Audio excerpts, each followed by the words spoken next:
अस्सलाम वालेकुम dear students. आज के लेक्चर में हम बात करेंगे about crystal symmetry. Students, crystal symmetry क्या होती है, सिमेट्री का ऑपरेशन क्या होता है, या फिर इसकी कुछ टाइप्स होती है, वो कौन कौन सी होती हैं, सारा कुछ आज के लेक्चर में डिस्कस करेंगे। तो स्टार्ट करते हैं इसके इंट्रोडक्शन के साथ।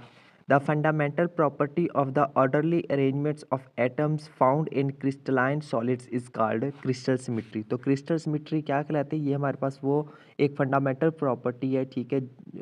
उन क्रिस्टलाइन सॉलिड्स के अंदर जो एटम्स होते हैं उनको एक ख़ास तरतीब के साथ जो अरेंज किया हुआ होता है, इसी फंडामेंटल प्रॉपर्टी को हम क्या नाम देते हैं, क्रिस्टल सिमेट्री का नाम देते हैं, ठीक है। उसके बाद अगर हम सिमेट्री ऑपरेशन की बात करें तो ये क्या होता है, यहाँ से देखते हैं। The operation performed either physically or imaginary way results in no change in the appearance of an object is called symmetry operation. तो सिमेट्री ऑपरेशन बेसिकली हमारे पास एक ऐसा ऑपरेशन होता है जिसको जो हम अगर फिजिकली ऑपरेट करें या बेशक इमेजिनरी उसको ऑपरेट करें, ठीक है। तो किसी भी वे में उसके ऊपर जो चेंज है ना, वो हमारे पास उसके रिजल्ट्स में चेंज नहीं आती इन the appearance of an object, यानी कि किसी भी ऑब्जेक्ट की अपीयरेंस के अंदर। तो उस तरह के ऑपरेशन को हम क्या नाम देते हैं, सिमेट्री ऑपरेशन का नाम देते हैं, ठीक है। उसके बाद अगर अब जो है वो हम इसकी टाइप्स की बात करें तो टाइप्स कौन कौन सी है। The symmetric operation has 4 types. इसकी 4 टाइप्स होती है हमारे पास, ठीक है। Number 1 is translational operation, number second is vibrational operation, number third is reflection operation and number 4 is inversion operation. तो अब वन बाय वन करके जो है वो इन्हीं ऑपरेशंस को डिस्कस करेंगे। तो सबसे पहले जो है वो हम बात करते हैं ट्रांसलेशनल सिमेट्री की, कि ट्रांसलेशनल सिमेट्री क्या होती है, ठीक है। यहाँ से देखते हैं। The atoms in a crystal have ordered arrangement. जो एटम्स होते हैं किसी भी क्रिस्टल के अंदर, उसकी जो अरेंजमेंट है वो एक ख़ास ऑर्डर में होती है। And have repetition pattern. उनका जो पैटर्न होता है वो भी क्या होता है, रेपिट, यानी कि एक एटम के बाद जो दूसरा एटम है उसकी और उससे जो नेक्स्ट एटम, उन सब की जो एक तरतीब है वो क्या है, एक ख़ास पैटर्न में, यानी कि उसी एक सेम पैटर्न के साथ सब एटम्स जो है वो एक दूसरे के साथ जुड़े हुए होते हैं। This repetition of atoms is called periodicity. उस रेपिटेशन, एटम्स की रेपिटेशन को हम जो है वो पीरियोडिसिटी का नाम देते हैं।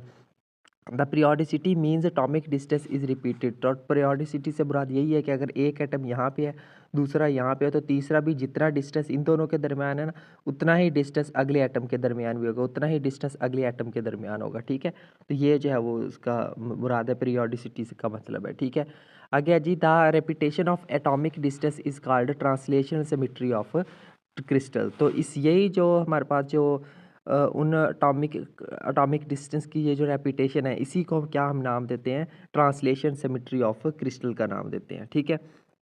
मजीद है, the distance, angle, size and shape remain constant in translational shift. Translation shift में हमारे पास डिस्टेंस भी सेम रहता है, एंगल भी सेम रहता है, साइज भी सेम रहता है, और शेप भी क्या रहती है, हमेशा कांस्टेंट ही रहती है। Only location of point changes as shown है। सिर्फ उस पॉइंट की लोकेशन जो है वो क्या होती है, चेंज। जैसे यहाँ पे ये कि अगर एक पॉइंट इस जगह पर मौजूद है, तो यहाँ पे देखिए इसका डिस्टेंस हर ले के लिहाज से सेम है, एंगल भी कितना रहेगा, 90 डिग्री का ही रहेगा, ठीक है।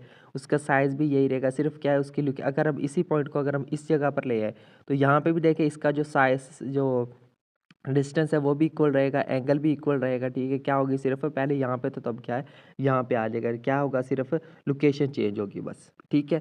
तो ये था ट्रांसलेशनल सिमेट्री में। अब बात करते हैं रोटेशनल सिमेट्री की। तो रोटेशनल सिमेट्री को हम यहाँ से देखते हैं। A crystal is said to have rotational symmetry if crystal remains invariant after rotation through angle theta. तो कोई भी क्रिस्टल है उसको जो हम उसकी रोटेशनल सिमेट्री का नाम देंगे, उसको कह सकते हैं हम कि वो किस फॉर्म में, अपनी रोटेशनल सिमेट्रिक फॉर्म में है। कब, इफ़ क्रिस्टल रिमेन्स इनवेरिएंट, अगर जो क्रिस्टल है वो इनवेरिएंट रहती है, यानी कि उसमें कोई चेंज नहीं आती। कब, after rotation through angle theta, जब हम उसके ख़ास एंगल थीटा के ऊपर उसको क्या करवाते हैं, रोटेट करवाते हैं, ठीक है। फॉर एग्जांपल एन थीटा बराबर किसके होता है, हमारे पास 360 डिग्री के होता है। तो यहाँ पे थीटा बराबर किसकी होगा, 360 डिवाइडेड बाई एन। और यहाँ पे एन क्या है, एन जो है हमारे पास कोई भी एक नंबर हो सकता है, 1 2 3 6 7 8। The N is not equal to 5 और 7। जो एन की वैल्यू है ना वो 5 और 7 नहीं हो सकती। N has not any other value. N की जो है इसके अलावा और कोई वैल्यू नहीं हो सकती, यानी कि सिर्फ यही वैल्यूज़ हो सकती है, और ये इसकी फिक्स्ड वैल्यूज़ हैं। ये था रोटेशनल सिमेट्री। उसके बाद नंबर थर्ड पे बात करते हैं हम रिफ्लेक्शन सिमेट्री की। तो रिफ्लेक्शन सिमेट्री क्या होती है, यहाँ से देखते हैं। A crystal is said to have reflection symmetry if there exist a line or plane dividing the crystal into two identical halves. तो एक क्रिस्टल को जो है वो हम उसकी रिफ्लेक्शन सिमेट्री का नाम देंगे अगर जो है वो वहाँ पे एक लाइन एग्जिस्ट करती है, एक लाइन या फिर एक प्लेन एग्जिस्ट करता है जो कि डिवाइड करता हो उस क्रिस्टल को दो आइडेंटिकल हाल्व्स में। ठीक है, किस तरह से? Such that both halves are mirror image of each other. तो इस तरह से उनको जो आपस में डिवाइड कर दे कि वो दोनों एक दूसरे की क्या लगे, मिरर इमेज लगे एक दूसरे के साथ। ठीक है, the line or plane is called the line of symmetry. वो जो लाइन या प्लेन कहलाता है, वो जो लाइन या प्लेन है वो क्या कहलाता है? लाइन ऑफ सिमिट्री कहलाता है।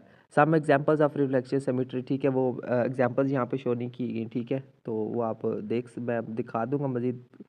बहरहाल फिलहाल आगे बात करते हैं हम इन्वर्जन सिमिट्री की। ठीक है, उसकी एग्जांपल्स कुछ इसी तरह से होगी। फॉर एग्जांपल्स देख लें कि अगर जो है वो ये एक हमारे पास अगर एक स्क्वायर है ना, तो ये जो है उसको दो हिस्सों में तकसीम कर दे। अब ये दोनों जो है एक दूसरे की क्या लगनी चाहिए? सिमिट्रिक मिरर इमेज लगनी चाहिए। इसी तरह अगर हमारे पास कुछ ये शेप है तो इसको भी हम ऐसे दो बराबर, तो ये दोनों देखिए, ये वाली और ये वाली दोनों एक दूसरे की क्या है? मिरर इमेज लग रही है, यानी कि बिल्कुल सेम है। ठीक है, तो ये बात हो रही थी। उसके बाद है जी हमारे पास इन्वर्जन सिमिट्री। इन्वर्जन सिमिट्री क्या होती है? यहाँ से देखें, a crystal is said to have inversion symmetry. किसी भी के क्रिस्टल को जो है उसके पास कह सकते हैं कि वो जो है वो इन्वर्जन सिमिट्री कहलाती है। कब? If for every lattice point, अगर हर एक lattice point at position R, कोई भी हमारे पास एक पोजीशन आर है, उस पोजीशन आर के ऊपर हर एक जो लैटिक पॉइंट होगा वो क्या करेगा? There exist a lattice point at position R, वहाँ उसी पोजीशन आर के ऊपर जो है वो एक लैटिक पॉइंट भी एग्जिस्ट करता है। The inversion symmetry applicable to 3D crystal lattice and it is a point operation. तो जो इन्वर्जन सिमेट्री है ये जो है वो अप्लीकेबल होती है सिर्फ 3D क्रिस्टल लैटिक के ऊपर, और इसको जो है वो हम पॉइंट ऑपरेशन, एक हमारे पास ये क्या है? एक पॉइंट ऑपरेशन है। ठीक है, ये देखिए कोई भी हमारे पास एक पोजीशन पॉइंट है, ये क्या है? वहाँ पे एक लैटिक पॉइंट मौजूद है। ठीक है, सो ये जो है उसको यहाँ पे दिखाया गया है यहाँ पे भी। ठीक है, इसकी इन्वर्जन को। तो ये था स्टूडेंट्स हमारा आज का लेक्चर, जिसमें जो है वो हमने डिस्कस किया है क्रिस्टल सिमेट्री को, उसकी टाइप्स को, क्रिस्टल सिमेट्रिक ऑपरेशन को। उम्मीद करता हूँ आपको आज का लेक्चर अच्छे से क्लियर हुआ होगा। सो मिलते हैं नेक्स्ट लेक्चर में किसी और टॉपिक के साथ। तब तक के लिए टेक केयर एंड अल्लाह हाफिज़।